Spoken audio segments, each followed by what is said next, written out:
The Lean Startup by Eric Ries, Chapter 5, Leap.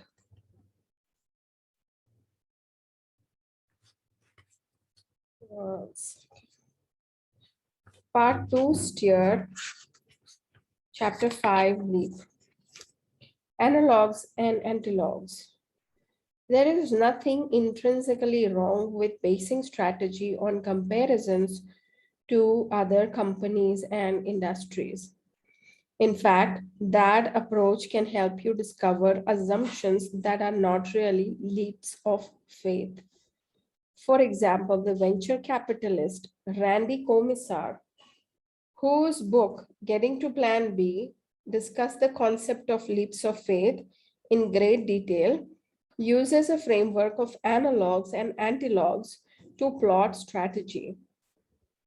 He explains the analog antilog concept by using the iPod as an example.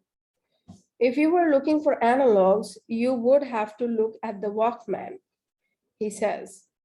It solved a critical question that Steve Jobs never had to ask himself.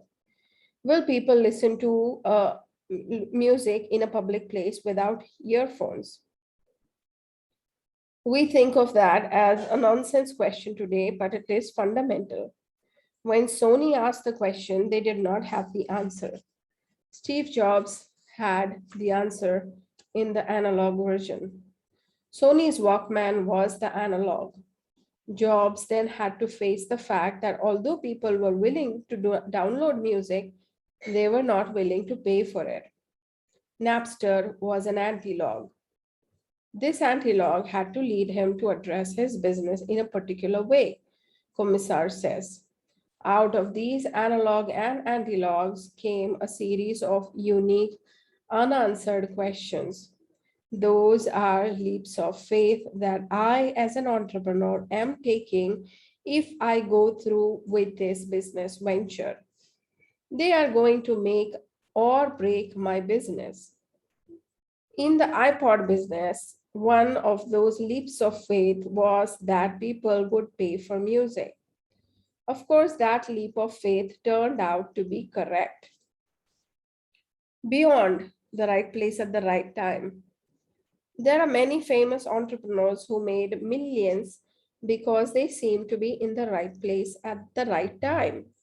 However, for every single entrepreneur who was in the right place at the right time, there are many more who were there too in that right place and the right time, but still managed to fail. Henry Ford was joined by nearly 500 other entrepreneurs in the early 20th century. Imagine being an automobile entrepreneur trained in the state of the art engineering on the ground floor of one of the biggest market opportunities in history. Yet the vast majority managed to make no money at all. We saw the same phenomenon with Facebook, which faced early competition from other college based social networks whose head start proved irrelevant. What differentiates the success stories from the failures is that successful entrepreneurs had the foresight, the ability, and the tools to discover which part of their plans were working brilliantly and which were misguided and adapt their strategies accordingly. Value and growth. As we saw in the Facebook story, two leaps of faith stand above all other: the value creation hypothesis and the growth hypothesis. The first step in understanding a new product or service is to figure out if it's fundamentally value creating or value destroying. I use the language of economics in referring to value rather than profit because entrepreneurs include people who start not for profit social ventures, those in public sector startups, and internal change agents who do not judge their success by profit alone.